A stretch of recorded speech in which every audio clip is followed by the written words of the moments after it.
नमस्कार मित्रों, आपका कानून प्लस चैनल पर स्वागत है। मैं आज आपको एक टॉपिक है, वो है क्या जो फॉरेनर्स हैं उनको भारत में कोई राइट्स है टू सेफगार्ड देमसेल्फ, स्पेशली अगर वो ओसीआई कार्ड होल्डर है। ओसीआई कार्ड होल्डर किसको बोलते हैं?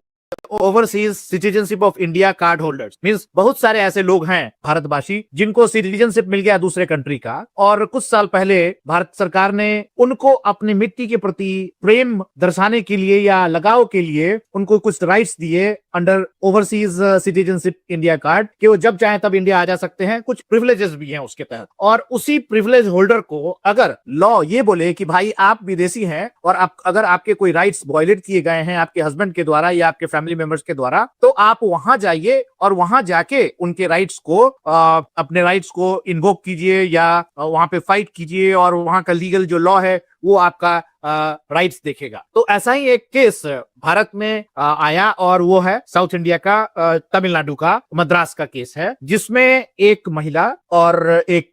पुरुष, उन दोनों की 1999 में मद्रास में ही शादी हुई और वो वापस अमेरिका चले गए, और वहां पे उन्होंने बाद में अमेरिकन सिटीजनशिप लिया। अब अमेरिकन सिटीजनशिप मिलने के बाद 2008 में उनके ट्विन बच्चे पैदा हुए जो आज 14-15 साल के हो चुके हैं। अब इन दोनों के बीच में रिलेशनशिप लंबा चला, और सन 2020 में वो महिला वापस इंडिया आई अपने पेरेंट्स से मिलने के लिए अपने बच्चों के साथ, लेकिन फिर वापस अमेरिका जाने से उसने मना कर दी। अब ऐसी स्थिति में जो हस्बैंड था उसने एक केस फाइल किया अपने लोकल पुलिस को वहां पे,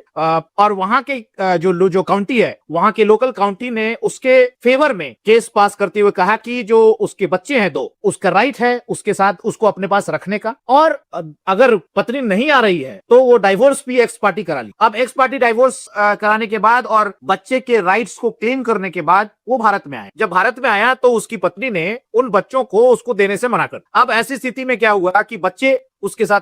जो उसकी पत्नी से ज्यादा अलाइंड हैं, उनके साथ अटैच्ड हैं, तो अपनी माँ के साथ वो रहना चाहते हैं। अब बच्चे ऑलरेडी 14-15 साल के हो चुके हैं, तो कोर्ट ने कहा कि ये प्योर माइनर नहीं है, मैच्योर माइनर बच्चे हैं, और उनके थॉट प्रोसेस को भी ध्यान में रखा जाए वो चाहते क्या। तो जो कोर्ट था Madras high court, double bench ने हियरिंग एक की, और उस हियरिंग में डिटेल में पूरे कहानी को समझा गया कि मामला क्या है। और उस पीरियड में डबल बेंच ने ये वर्डिक्ट दिया कि चूंकि बच्चे माइनर हैं और उसको एक अच्छे इन्वायरमेंट की जरूरत है, वो अमेरिका में पले बड़े हैं, भारत में पले बड़े भी नहीं है, और उसकी जो परवरिश अमेरिका में ज्यादा बेटर होगी अपने पापा के पास, तो इन बच्चों को, और उसके पास ऑर्डर भी था फादर के पास, तो उस ऑर्डर को संज्ञान में लेते हुए जो डबल बेंच था हाई कोर्ट का, उसने उस बच्चे को वापस भेजने का ऑर्डर दे दिया मदर के खिलाफ, और जो फादर था वो अपने बच्चे को ले जाने के लिए तैयार था। फादर ने यहां तक कहा कि मैं अपनी पत्नी को भी अपने साथ ले जाना चाहता हूं और मुझे उसको ले जाने में कोई दिक्कत नहीं है। तो इन सारे कंडीशंस को ध्यान में रखते हुए हाई कोर्ट ने कोशिश की होगी उन दोनों को मिलाने की, शायद उसी के ध्यान में रखते हुए उन्होंने ये वर्डिक्ट दिया कि भाई आप उसको ले जाइए और इसी बहाने शायद फैमिली बस जाए। लेकिन ऐसा हुआ नहीं। उसके जाने के बाद जो महिला थी, उनकी पत्नी, उसने जाने से मना कर दिया। अब दोबारा से वो आए वापस यहाँ पे अमेरिका से उसके हस्बैंड, और उन्होंने कहा कि भाई अब मुझे अपनी पत्नी से के साथ रहना नहीं है, मुझे अपने बच्चे को ले जाने दो, और उन्होंने हाई कोर्ट में एक पिटीशन डाला। अब इस बीच में पत्नी ने उनपे डोमेस्टिक वायलेंस एक्ट लगा दिया, उसके बाद उनपे राइट्स टू कंजुगल राइट्स कर दिया। ये सारे जो है जो राइट्स उनके थे अपने, उसको इन्वोक करते हुए उनपे केस फाइल। अब केस फाइल होने के बाद मामला ये उठा कि चूंकि जो उनके हस्बैंड हैं वो अमेरिकन हैं, तो जो ये केस उनपे किया गया है ये वैलिड नहीं है, बिकॉज जो अमेरिकन सिटीजन पे American law will apply, mother भी अमेरिकन है, बच्चे भी अमेरिकन है, फादर भी अमेरिकन है। तो ऐसी स्थिति में इंडिया में कोई केस नहीं सकता। इसका सीनियर काउंसिल के साथ मिलके जो पति ने अपनी बातों को हाई कोर्ट में रखा जस्टिस एस एम सुब्रमण्यन साहब के पास। तो अब जस्टिस एस एम सुब्रमण्यन साहब ने पूरे डिटेल में इस केस को स्टडी किया, और उसको स्टडी करने के बाद वो इस कंक्लूजन पे पहुंचे कि जो डोमेस्टिक वायलेंस एक्ट 2005 है, जो प्रोटेक्ट करता है लेडी के राइट्स को, वो अप्लीकेबल अमेरिकन सिटीजन्स पे नहीं है। लेकिन अगर वो ओसीआई है या अगर वो टेम्पररी कोई भी विदेशी भारत में रह रहा है और क्राइम भारत में ही किया गया उसके अगेंस्ट और सफरिंग भी वही हुई, तो ऐसी स्थिति में उसके पास पूरा राइट बनता है उस लेडी के पास कि वो अपने राइट को प्रोटेक्ट करे। और अमेरिकन सिटीजन को भी अपना पूरा राइट है अपने राइट्स को प्रोटेक्ट करने का, जो उसने ऑलरेडी किया है अमेरिका में रह के। उसने ऑलरेडी अपने राइट्स को इन्वोक करते हुए बच्चे का कस्टडी मांगा, उसके बाद फिर सेपरेशन भी किया, एक्स पार्टी कर लिया। जब उसकी पत्नी यहां आई और उसका मेंटेनेंस उन्होंने नहीं किया, अपने बच्चों पर ध्यान नहीं दिया, तो ये भी तो एक सफरिंग हो गया एक महिला के लिए। तो उस महिला को इक्वली राइट है कि वो यहाँ पे रहते हुए अपने पति के प्रति या उसके कोई भी जो उसको तंग कर रहा है, रिस्पॉन्सिबिलिटी नहीं उठा रहा है या वो प्रताड़ित फील कर रही है, तो उसके प्रति उसको डोमेस्टिक वायलेंस एक्ट के तहत या 498 के तहत या एनी अदर सिमिलर एक्ट के तहत राइट है अपने आप को प्रोटेक्ट करने का, अपने बच्चे को प्रोटेक्ट करने का। उसके बाद इतना ही नहीं, उन्होंने इन सबको संज्ञान में लेते हुए ये भी कहा कि जो डबल बेंच है उसने इस बात को ध्यान में नहीं लिया जजमेंट देते समय कि ये बच्चे जो मैच्योर ऑलरेडी हो चुके हैं ऑलमोस्ट, उनके विलिंगनेस को ध्यान में नहीं रखा। बच्चे के फ्यूचर को जरूर ध्यान में रखा गया कि वो अमेरिका जाएंगे तो बहुत ज्यादा अच्छे हो जाएंगे या उनको ज्यादा अपॉर्चुनिटी मिलेगा, लेकिन बच्चों को अगर अपनी मदर के साथ अटैचमेंट है और वो कंफर्टेबल फील कर रहे हैं, तो वो मदरली ट्रीटमेंट फादर नहीं दे सकता। और बच्चे के विलिंगनेस के अगेंस्ट अपनी मां से उसको जबरदस्ती हम जबरन जुदा नहीं कर सकते और कहीं विदेशी ऐसे जगह पे नहीं भेज सकते जहां पे वो कंफर्टेबल फील नहीं कर रहे हैं। बच्चे ऑलरेडी ऑनलाइन कोर्सेस कर रहे हैं अमेरिकन स्कूल्स में, लेकिन उन सबसे ज्यादा जरूरी है बच्चों का हैप्पीनेस, विलिंगनेस होना। हाई कोर्ट के सुनवाई के दौरान 2022 में ये भी कहा गया था, इनफैक्ट जो डबल बेंच ने जो इस पे डिसीजन लिया था, उस समय ये भी कहा गया था कि मतलब ये बहुत ही मैं बोलूंगा जो हिस्टोरिक ये माना जा सकता है कि विलियम वर्ड्सवर्थ के ध्यान में रखते हुए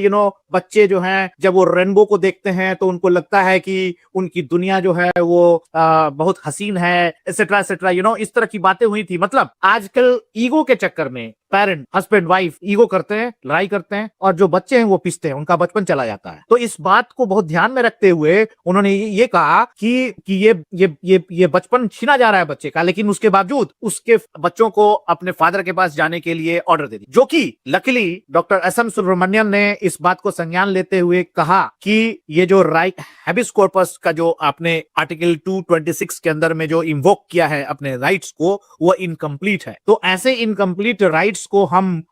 इंपोज नहीं कर सकते यूनिलैटरली एक महिला पर जो अपने बच्चे का भरण पोषण खुद कर रही है और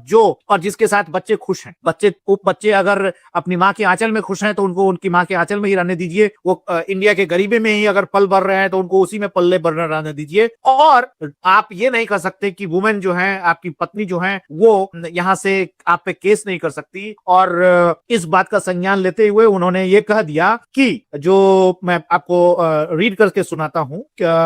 उन्होंने कहा कि the orders were passed while refusing to entertain a civil revision petition filed by American citizen of Indian origin to strike off a complaint lodged against him by his estranged wife, who is also an American citizen, before Mahila Court in Chennai under Domestic Violence Act. Judge also dismissed another plea by litigant to strike off a petition filed by the woman before a family court here for restitution of conjugal right. ये बात जो है वो final decision में आया है। और उन्होंने ये भी कहा कि habeas petition filed by their father last year seeking their custody is incomplete, and the fact is even the children have witnessed and said that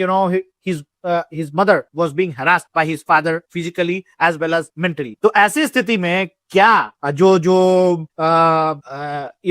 जिनको डबल बेंच ने राइट दिया था अपने साथ ले जाने का, उसको इन्वोक करना क्या न्याय संगत होगा? तो इन सब बातों को ध्यान में रखते हुए फाइनली डिसीजन यही हुआ कि ये एक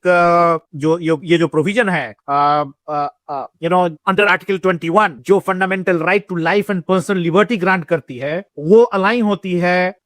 हर कोई के लिए, applicable है, including foreigners, number one. And section 27 of this